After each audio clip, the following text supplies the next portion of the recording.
Bonjour et bienvenue dans la nouvelle vidéo. Aujourd'hui, je vais vous parler d'un sujet qui m'a été soufflé en commentaire sous une de mes vidéos. Je ne sais plus laquelle c'est, ça date d'un mois peut-être. C'était comment ma conception du divin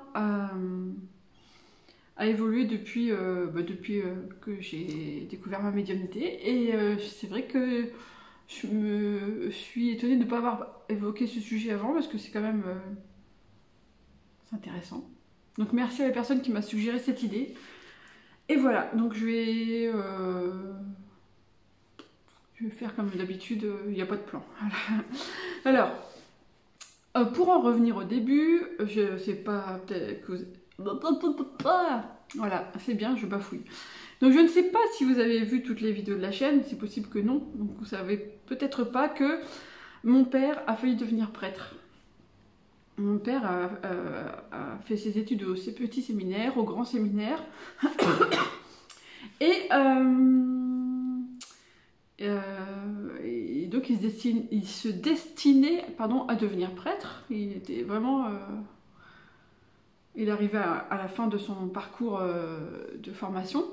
Et puis, lui et plusieurs autres élèves de sa promotion ont commencé à se poser des questions. Il y avait mai 68 qui était pas très loin, qui commençait à se profiler.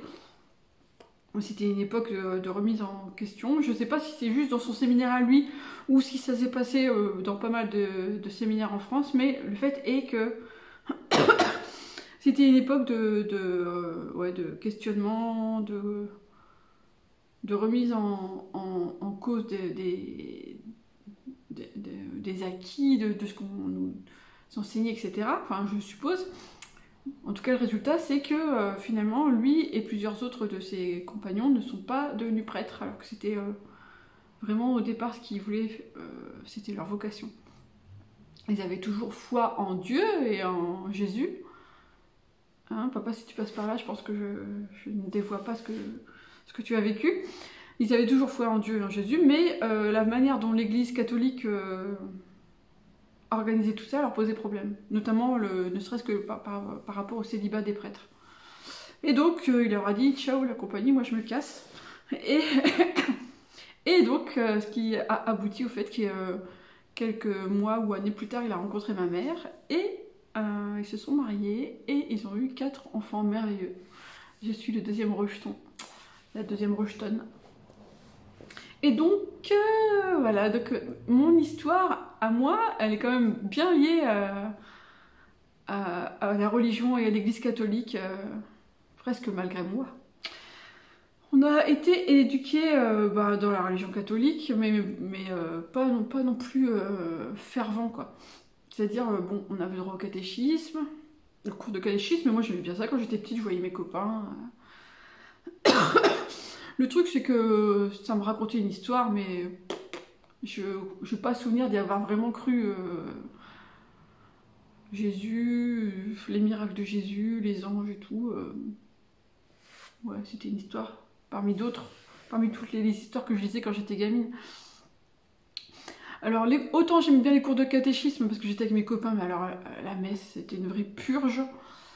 On allait à la messe tous les dimanches, donc j'y suis allée jusqu'à mes 14-15 ans, jusqu'à la confirmation.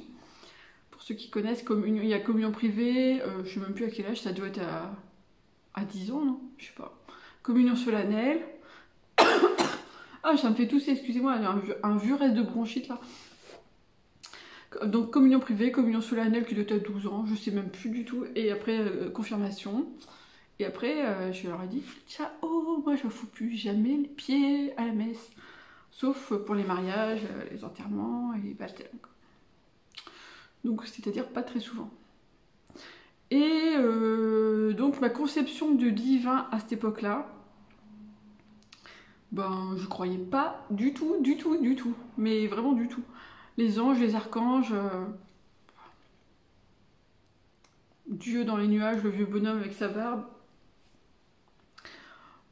Tout ce qui avait attrait au divin, pour moi c'était du folklore c'était du folklore, et je comprenais pas comment des gens intelligents, sensés, pouvaient croire à ça. Je me disais, mais ils se rendent pas compte que c'est n'importe quoi. Enfin, je comprenais pas comment mes parents pouvaient y croire, je comprenais pas comment des scientifiques pouvaient y croire, je comprenais pas comment des médecins pouvaient y croire. Je me disais, mais ça n'a aucun sens. Comment ils peuvent croire à ça? Même un enfant de 5 ans, il penserait que c'est des conneries, quoi. C'était un mystère. Je ne comprenais vraiment pas les hommes et les femmes les hommes qui se faisaient ordonner prêtres et les femmes qui prenaient le voile et qui devenaient religieuses. C'était mais incompréhensible. Je comprenais pas. Et je comprenais pas du tout non plus les adultes qui se faisaient baptiser. Je me disais, mais pourquoi? Quand tu te fais baptiser quand t'es gamin, bah t'as pas le choix, voilà, t'es baptisé. Mais pourquoi adulte, tu fais le choix de te faire baptiser? Je comprenais absolument pas. C'était vraiment... c'était... Certaines fois, j'arrive à me mettre à la place des gens. Enfin, souvent. Même les gens qui pensent pas du tout comme moi. J'arrive à comprendre leur mode de fonctionnement. Mais pour la religion, non, je comprenais vraiment pas. Après, avec le temps, j'ai compris que... c'est une compréhension parmi d'autres, je pense qu'il y en a plein d'autres. Que les gens, ils ont besoin d'être guidés et encadrés dans leur vie, et la religion, elle leur offre ça. Un cadre sécurisant, peut-être. Voilà. Mais, moi, à l'époque, ce que je comprenais, c'est que les gens faisaient ça par habitude culturelle, sociétale, et leurs parents leur avaient fait ça avant eux, et ça datait de siècles et de siècles avant. La France a été un pays, enfin, a longtemps été un pays de culture catholique, et la messe le dimanche, ben, c'était un des événements importants de la vie en société. Donc après, on a reproduit ça sans trop se poser de questions, et nous, on est la génération, enfin, justement après mai 68, où on a remis tout ça en cause, d'abord par mon père, et puis après, bah, moi, j'ai poussé le bouchon encore plus loin, parce que moi, je croyais... Mon père, il croyait toujours en Dieu et en Jésus, mais moi, je croyais en rien de tout ça. Moi, Jésus, bon, ok. Ceci dit, je me posais quand même la question, comment ça se fait, ce gars-là, s'il a vraiment existé, comment ça se fait qu'on en parle quand même encore 2000 ans après, quoi. Il a quand même dû se passer un truc, même si ça a été déformé par les écrits, ce que les témoins plus ou moins directs ont rapporté. Et pardon. Et je me disais aussi, peut-être la Bible c'est codé et tout. Je sais qu'il y a des bouquins qui racontent ça, que la Bible c'est codé. Donc ça me titillait. Je me disais, si ça se trouve, il y a un truc à comprendre dans la Bible, mais pas du tout le message qu'on nous transmet à l'église, etc. Enfin, ceci dit, quand même, globalement, ma vision du divin à 14 ans et jusqu'à, on va dire, 40 ans, c'était bullshit. Enfin, c'est pas pour moi, j'y crois pas. Ceux qui ont envie d'y croire, tant mieux pour eux, mais vraiment, ils sont crédules, quoi. Et voilà, et donc je me définissais comme athée, fière de l'être, parce que moi je me laissais pas avoir par les bondieuseries. Je faisais marcher mon cerveau. Donc j'étais sûre et certaine que je changerais pas d'avis. Ceci dit, je respectais ceux qui croyaient en tout ça, mais vraiment je les comprenais pas. Voilà. Et puis, bah, en mars 2016, je me suis pris la médiumnité dans la tronche. Hein. Je ne veux pas tout vous raconter encore. Vous irez voir les vidéos, la première vidéo de la chaîne notamment. Et puis là j'ai compris que les anges, les archanges, finalement, les dieux, finalement, ça existe, même si c'est pas la définition que nous en a donné l'Église. Non, maintenant je suis certaine de leur existence, mais je suis pas certaine de leur forme. Je sais pas comment dire. Je sais, pour l'avoir vécu, vu, ressenti, qu'il y a des vibrations angéliques, archangéliques, on les appelle comme ça parce que justement il y a la religion derrière. Pour moi, c'est juste des vibrations très très intense, très pure, très bouleversante. Ouais. Donc ça, je sais qu'elles existent, hein, parce que je les ai ressenties. Et puis, demande tu seras exaucé, ou demande à ce qu'ils se manifestent, et ils se manifesteront. C'est très troublant, mais c'est vrai. Donc j'ai pu constater par moi-même plusieurs fois leur existence, la ressentir, parfois même la voir. Donc les anges et les archanges, ce qui me dérange, c'est le nom, c'est leur nom en fait. Parce que ça, c'est vraiment la connotation religieuse qui passe pas. Mais ces vibrations très élevées, elles existent, ces énergies, ça, j'ai plus aucun doute là-dessus. Ah, ça me fait tousser la religion. Hein. Et en ce qui concerne Jésus et la Vierge Marie, et surtout ces deux-là, alors là, je suis très perturbée par rapport à ça. Parce que j'ai toujours du mal avec la représentation qu'on a fait à la religion. Je sais que Jésus et que la Vierge Marie, ils ne pouvaient pas être tels qu'on les voit dans les églises. Surtout elle, blonde aux yeux bleus, à l'époque de la Palestine, non. Non. Donc, les représentations occidentales de Jésus et de la Vierge Marie, je sais qu'elles ne correspondent pas à ce qu'ils ont été, s'ils ont vraiment existé. Partons du principe qu'ils ont existé. Eh bien, c'est bizarre, je suis vraiment ambivalente avec ça parce que j'ai toujours autant de mal à accrocher au discours de l'Église au sujet de Jésus et de la Vierge Marie.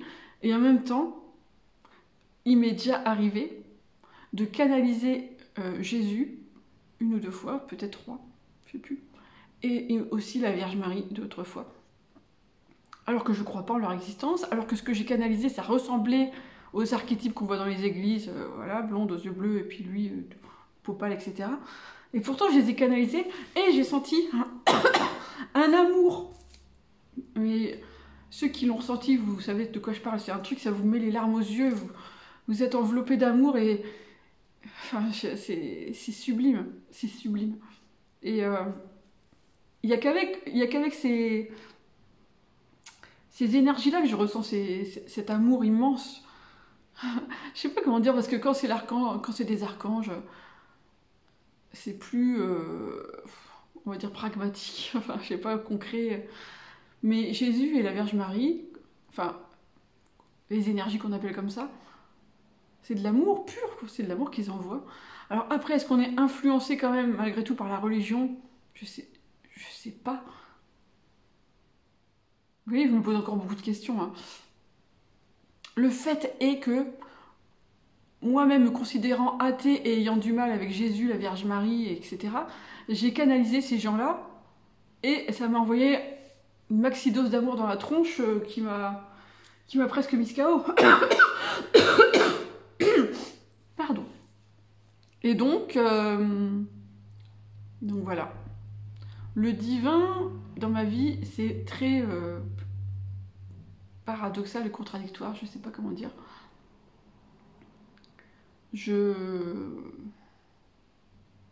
Il faut que j'arrive à le détacher de la religion pour que ça arrête de me poser problème. Ouais. En fait, la religion, j'ai toujours le même point de vue par rapport à la religion, aux religions. C'est que je les rejette et je ne les comprends pas. Mais le message dépouillé des dogmes et de tous les trucs rajoutés par les religions, ce message-là, il me parle vraiment très fort alors qu'il ne me parlait pas du tout avant. Et je me dis que Jésus et les autres des autres religions, et le message qu'ils nous ont voulu nous faire passer au départ, c'est ce message de spiritualité, de compréhension, de découverte de soi-même, de Dieu qui est en toi parce que Dieu est toi, tu es Dieu et Dieu est toi. Et tout ça, je ne le comprenais pas à travers le message religieux, et je le comprends maintenant par mon cheminement personnel et spirituel. Voilà. Bon, j'espère que j'ai répondu à la question.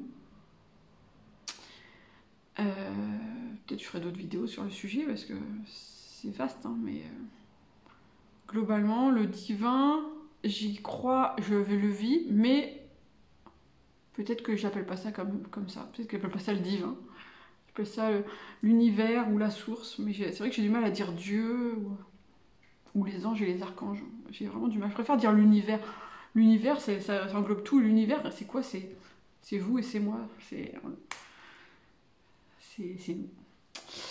Voilà, sur ces belles paroles, et malgré Matou qui demande à s'exprimer une dernière fois, je vais couper maintenant pour pas vous tousser dessus avant la fin de la vidéo. Donc je vous dis à la semaine prochaine pour une nouvelle vidéo. Ciao!